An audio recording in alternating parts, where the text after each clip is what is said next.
The Sterling Industries boardroom fell silent as Marcus Sterling's voice cut through the air. Elena Rodriguez stood motionless by the presentation screen, her fingers gripping the laser pointer as the word echoed in her mind. Turtle. The billionaire CEO had just called her that in front of 15 board members. The nickname wasn't new. Marcus had been using it for months, claiming her methodical approach reminded him of slow, deliberate turtle movements.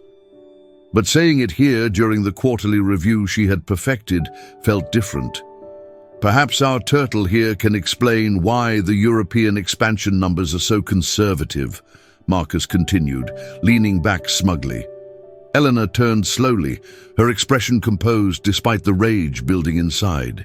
She had a PhD in economics from MIT, an MBA from Wharton, and had saved Sterling Industries from 3 lawsuits in the past year. She spoke 5 languages and had been personally recruited by Marcus himself. The projections are based on market volatility and EU regulatory changes, she replied steadily. A measured approach yields better long-term results than aggressive expansion. Marcus waved dismissively. Always so careful, our turtle. Sometimes you have to take risks to make real money. As board members filed out, Eleanor began gathering materials with methodical precision. Marcus lingered, scrolling his phone. Elena, I need the Singapore reports by tomorrow, and maybe try to be less turtle-like with the timeline. She looked up at this man who had built his empire exploiting brilliant people he systematically undermined, and smiled. It was small, almost imperceptible, but something in it made Marcus pause. Of course, Mr. Sterling. I'll make sure everything is ready. Walking out, Elena's mind was already calculating, planning. Marcus Sterling had no idea what he had just unleashed. Eleanor's heels clicked against marble floors as she returned to her 32nd floor office. The walls displayed awards and photos of Marcus with world leaders, each image mocking her as she passed. Her office was modest but perfectly organized. 2 monitors displayed market data and Sterling Industries' global operations. Eleanor prided herself on knowing every detail, every contract, subsidiary, and hidden corner where Marcus thought his secrets were safe. She closed the door and leaned against it, finally feeling the full weight of what happened. 3 years of being the smartest person in every room while treated like an incompetent child. 3 years watching Marcus take credit for her ideas, strategies, and work. Elena opened her bottom drawer, pulling out a thick locked folder. Inside were documents, email chains, recorded conversations, and financial records painting a different picture of Sterling Industries. She had been collecting evidence for over a year, initially as insurance, now as something more powerful. Her phone buzzed with her sister's text. How did the presentation go?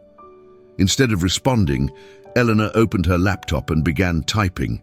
She had contacts at major newspapers, the SEC, and investigative journalists who had been trying to expose Marcus Sterling for years. Most importantly, she knew exactly where all the bodies were buried.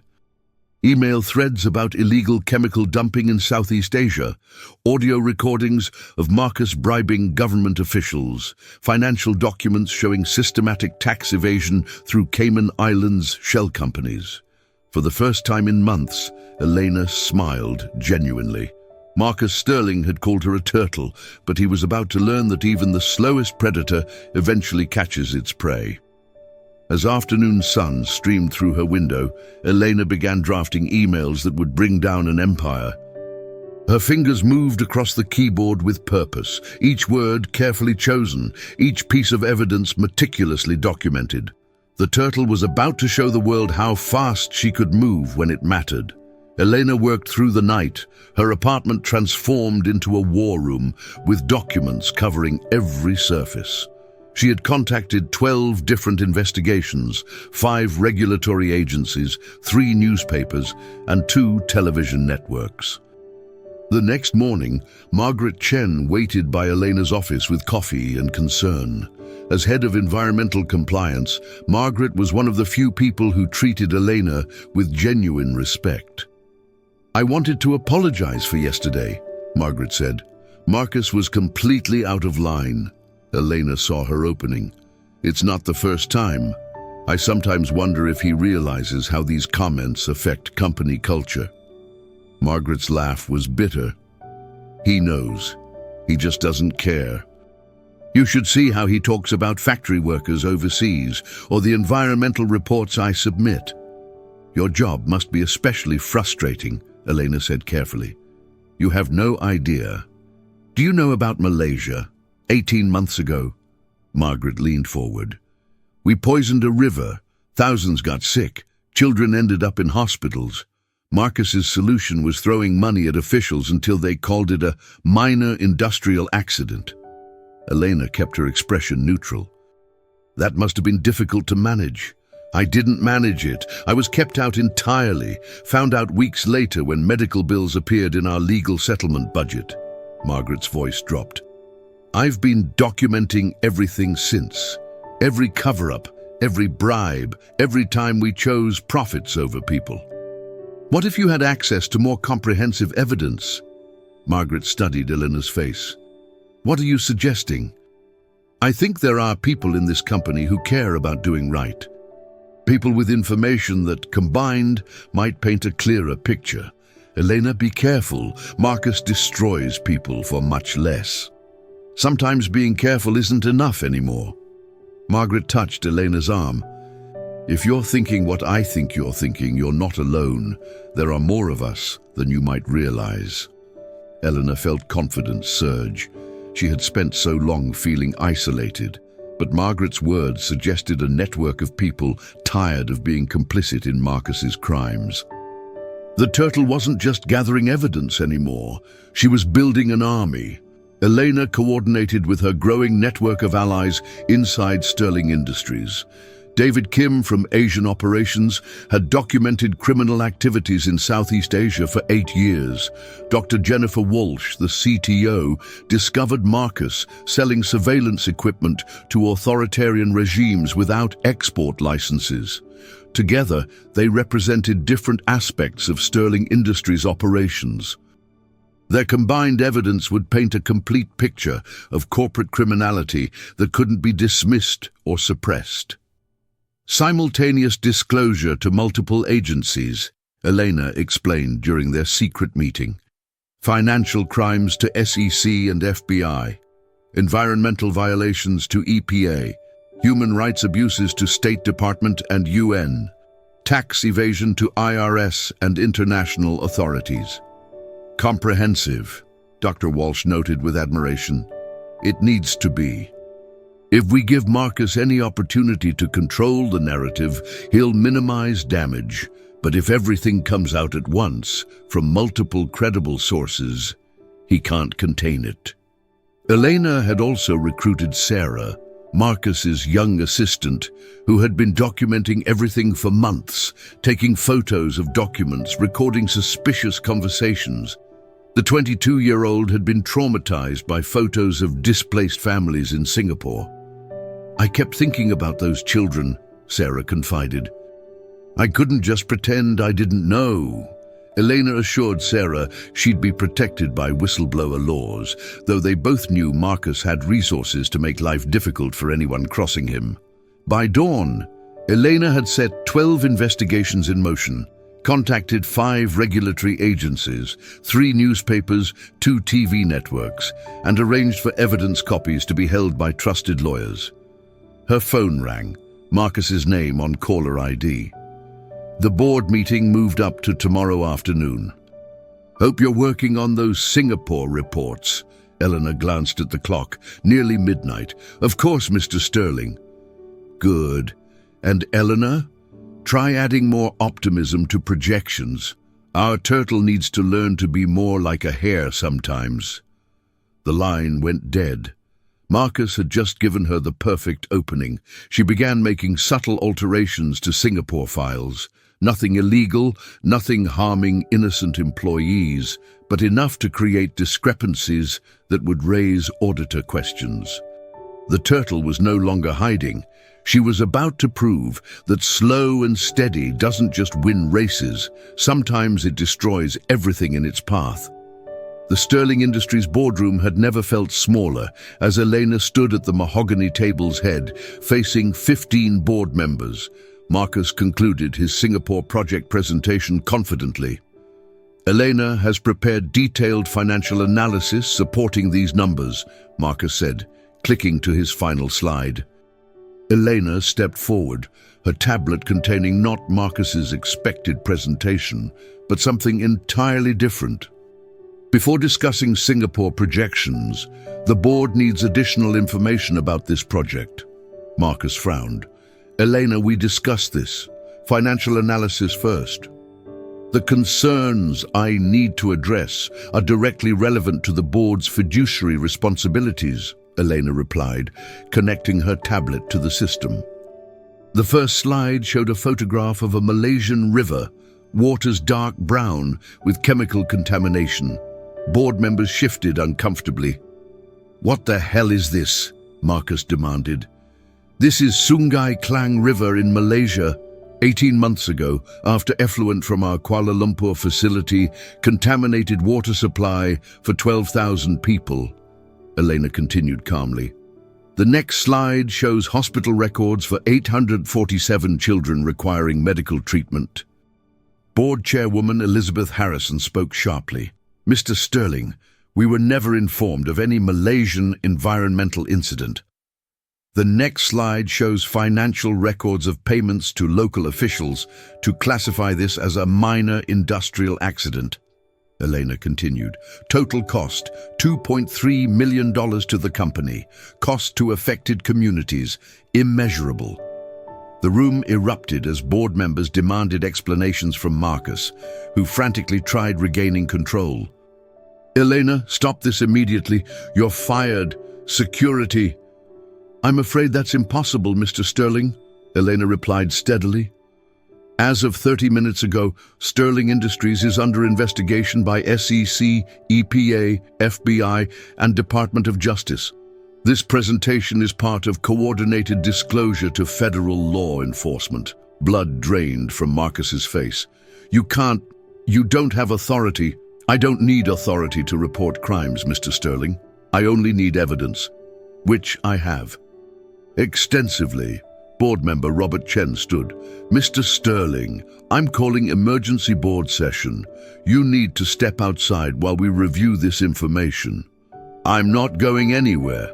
This is my company. Elena smiled. The same controlled smile that had unsettled Marcus before. Actually, this isn't your company. You own 31%. The board has fiduciary responsibility to all shareholders. Right now, you're the biggest threat to shareholder value this company has ever faced. As security escorted a sputtering Marcus from his own boardroom, Elena felt pure satisfaction. The man who called her turtle was being removed while she presented evidence of his crimes to the most powerful people in his professional world. Elena advanced to the next slide, page 1 of a 47-page criminal activity summary. The turtle had been patient, thorough, and methodical. Now it was time to show the world what that really meant. Within hours, Sterling Industries became the epicenter of the decade's biggest corporate scandal. News vans lined up outside as reporters broadcast live updates about simultaneous federal investigations. Margaret Chen, newly appointed interim CEO after the board's unanimous vote to suspend Marcus, brought Elena coffee. The evidence you presented was overwhelming. Even Marcus's closest allies had no choice but to act. Through the window, Elena watched federal agents entering with boxes and computer equipment. They'll interview everyone with sensitive information access. Elena's computer chimed with an email from Financial Times. Story goes live in 10 minutes. The Turtles' Revenge, how one woman brought down a billionaire's empire, would become the newspaper's most read investigative piece, sparking congressional hearings and inspiring documentaries. Margaret's phone rang. After listening, she looked at Elena with wide eyes. Singapore authorities are freezing all Sterling Industries assets and launching their own investigation into fishing community displacement. This was exactly Elena's hoped-for cascading effect, each revelation prompting new investigations, silenced victims finding voices, full corruption scope being exposed. "The board wants to offer you Chief Compliance Officer position," Margaret continued. "Full executive authority to reform worldwide operations, unlimited budget to make things right with harmed communities." Elena considered staying with Sterling Industries, transforming it from inside, ensuring Margaret's ethical leadership had needed support. "I'll think about it. Right now, I need to focus on investigation cooperation." Her assistant knocked. "Ms. Rodriguez, FBI agents are here for interviews." Walking toward the conference room, Eleanor passed Marcus's former office, now swarming with forensic accountants and computer technicians. The Turtles' methodical approach had created a massive investigation that would reshape corporate accountability. Her phone buzzed with Maria's text. "Watching the news. My sister is a superhero." Eleanor wasn't a superhero, just someone who decided being called Turtle was the least indignity she'd accept. Sometimes the slowest approach is most devastating. 2 weeks later, Marcus Sterling sat in federal courthouse wearing orange, instead of his usual $5,000 suits.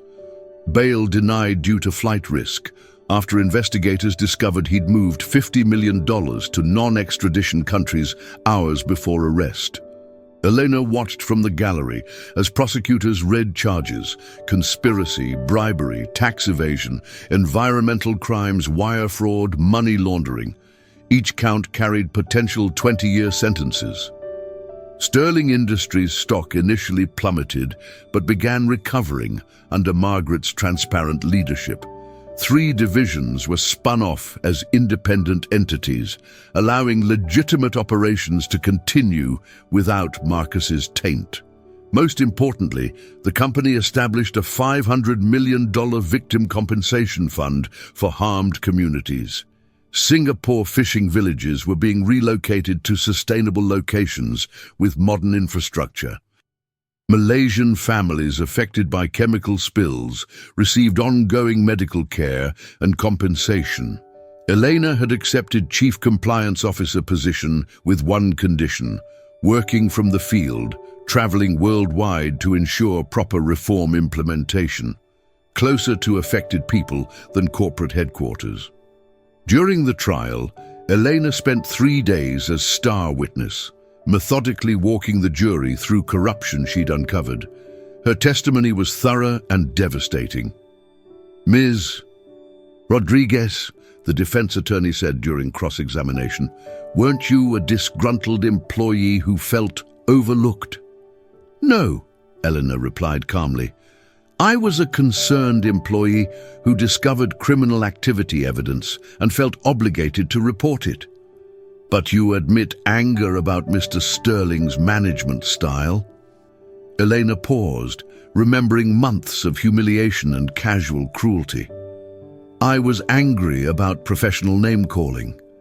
But I was more angry about children being poisoned by industrial chemicals and families driven from homes by illegal corporate activities." The jury deliberated less than 6 hours. Marcus Sterling, guilty on all counts. Leaving the courthouse, reporters surrounded Elena with questions. One stopped her.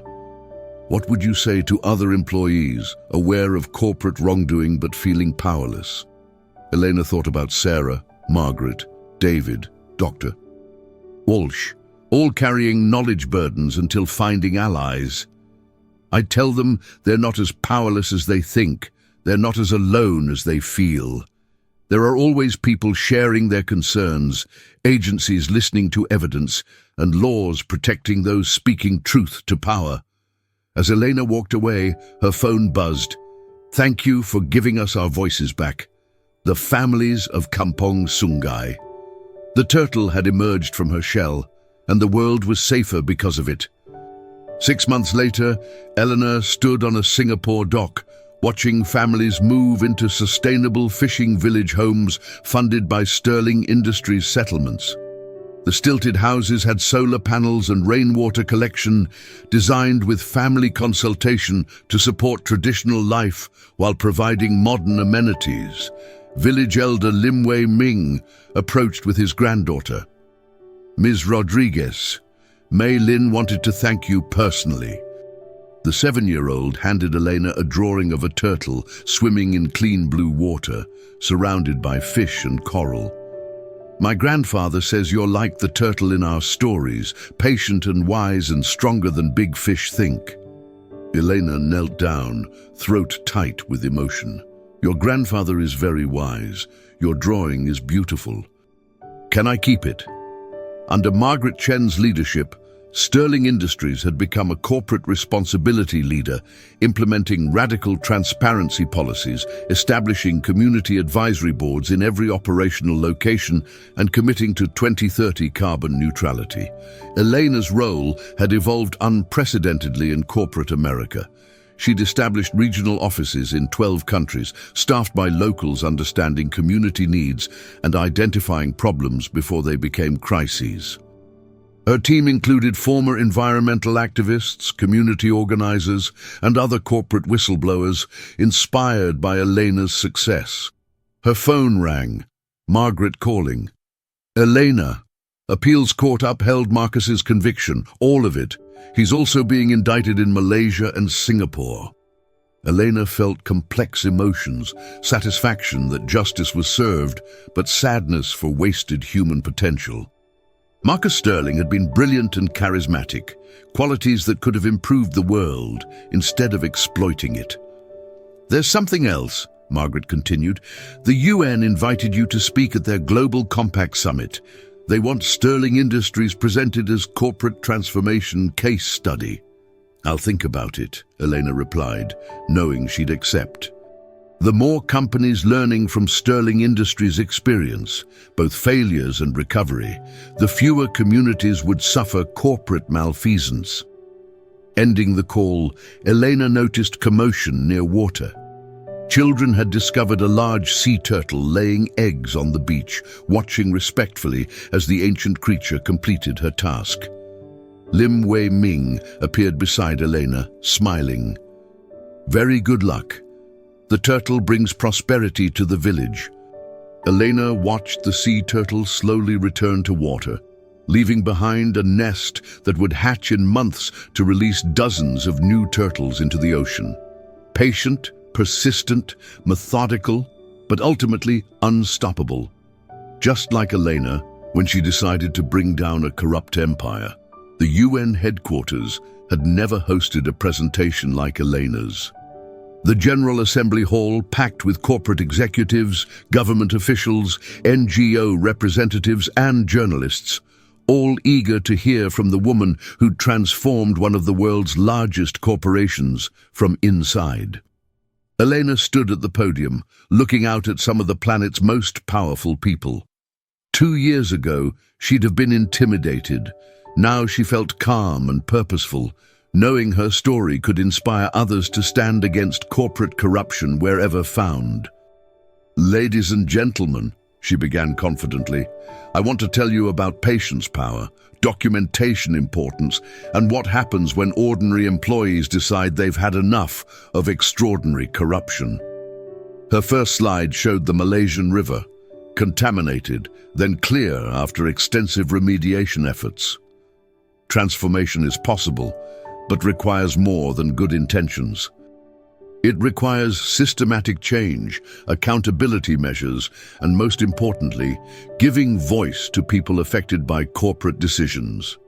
Elena walked through Sterling Industries' journey from criminal enterprise to ethical leader, highlighting specific policies and structures enabling transformation.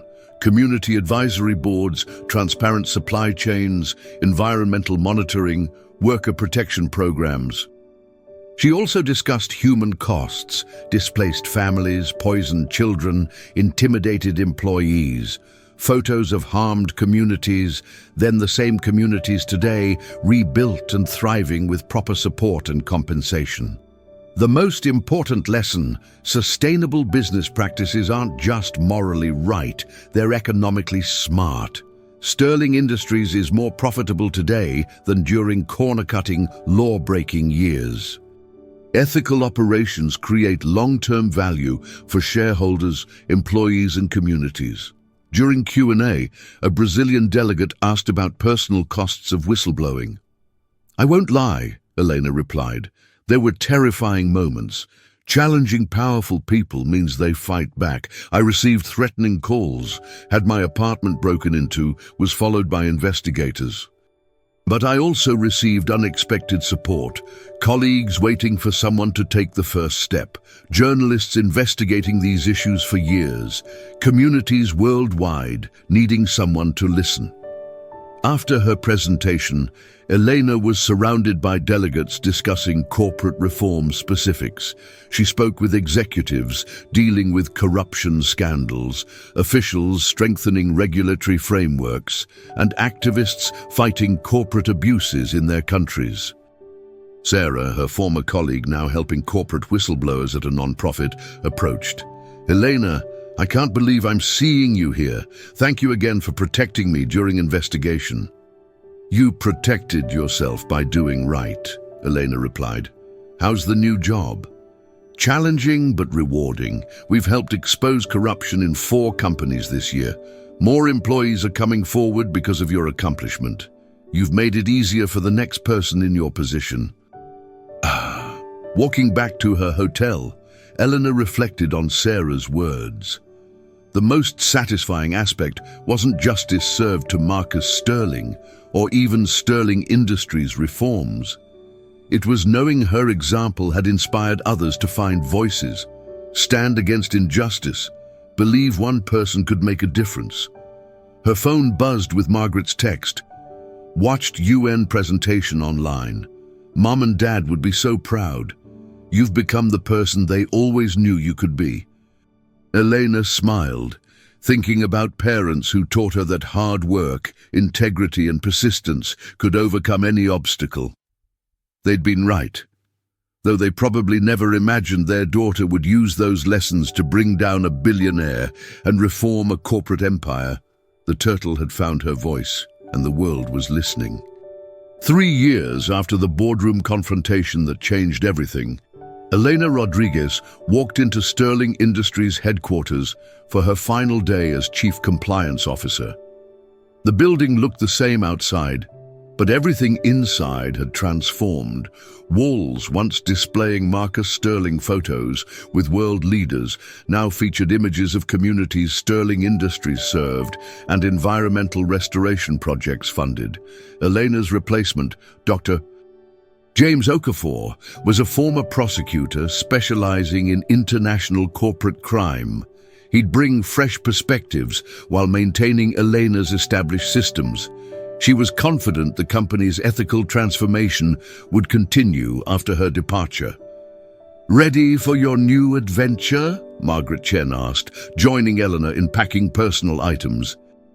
Margaret had been officially elected CEO 6 months earlier, and under her leadership, Sterling Industries had become a worldwide corporate responsibility model. Elena smiled, carefully wrapping Maylin's turtle drawing, now framed and honored on her desk. "I think so. Strange to leave, but it feels like the right time." Elena's next challenge: launching the Rodriguez Institute for Corporate Accountability, a non-profit training and supporting corporate whistleblowers.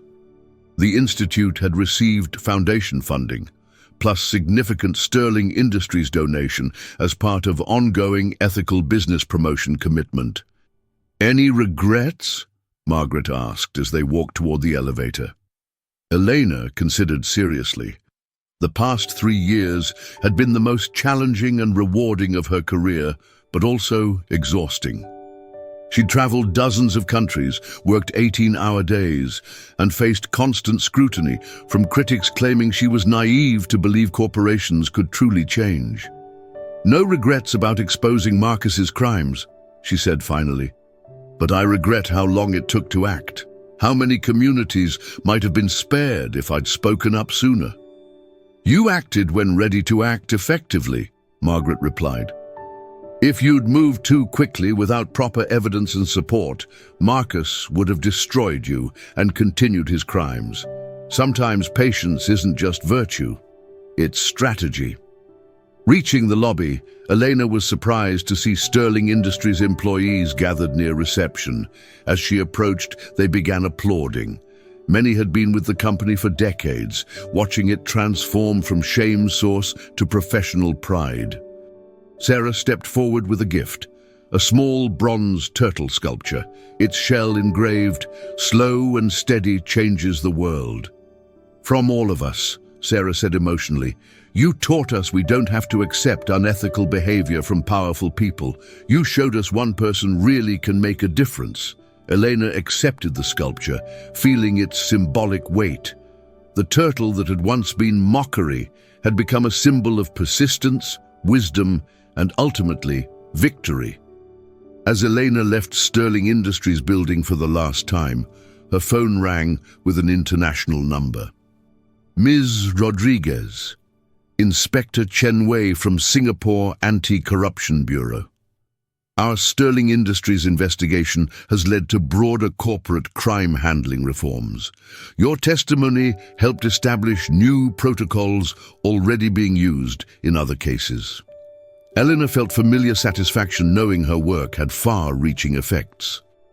Every reform, every new whistleblower protection, every company changing practices because of Sterling Industries' example represented safer communities and dignified employee treatment. Her taxi arrived to take her to the airport for Geneva, where she'd meet UN officials about expanding corporate accountability programs globally.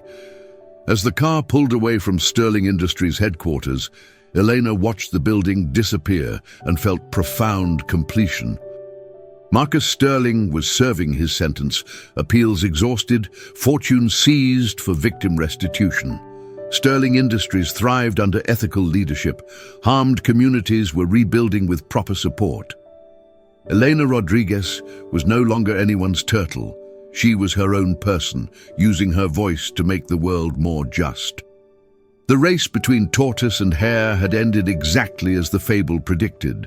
Slow, steady, and methodical had triumphed over fast, flashy, and reckless. 5 years had passed since Elena Rodriguez brought down Marcus Sterling's criminal empire, and courage ripple effects continued spreading across the corporate world. Elena stood in her Rodriguez Institute office, looking at a wall covered with photos and letters from worldwide whistleblowers, inspired by her story to expose corruption in their companies. The institute had grown beyond wildest expectations. What started as small non-profit providing legal and financial support to corporate whistleblowers had evolved into a global network with offices in 15 countries. They'd helped expose environmental crimes, financial fraud, labor violations, and human rights abuses across dozens of industries. Elena's assistant knocked. "Your 3 o'clock appointment, the Netflix documentary crew." The documentary about her Sterling confrontation had been in production over a year, and today they were filming her final interview. Filmmakers had already interviewed Margaret Chen, Sarah, Singapore and Malaysian families, Sterling Industries board members, and even Marcus Sterling from federal prison. As camera crew set up, Elena reflected on changes, not just in her life, but in broader corporate accountability conversation. The Sterling Standard had become shorthand for transparency and community engagement levels responsible corporations should maintain. Business schools taught case studies about Sterling Industries' transformation. Congressional hearings regularly referenced Elena's initiated reforms.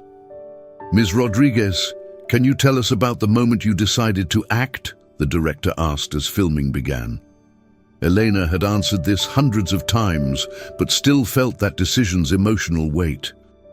There's a moment in everyone's life when they must choose between their own safety and doing what's right. For me, that moment came when Marcus Sterling called me a turtle in front of the board, not because the insult was so terrible, but because it represented everything wrong with his created corporate culture: casual cruelty, employee dehumanization, belief that power gives you the right to diminish others. Do you think corporate culture has really changed since then?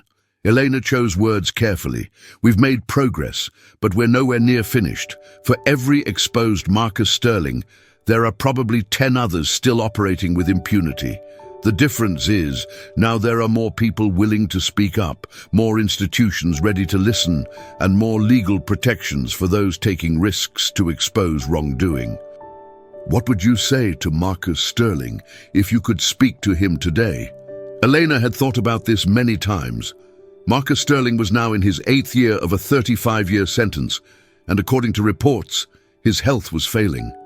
She felt no personal animosity anymore. His crimes were exposed, justice served, victims received compensation and support.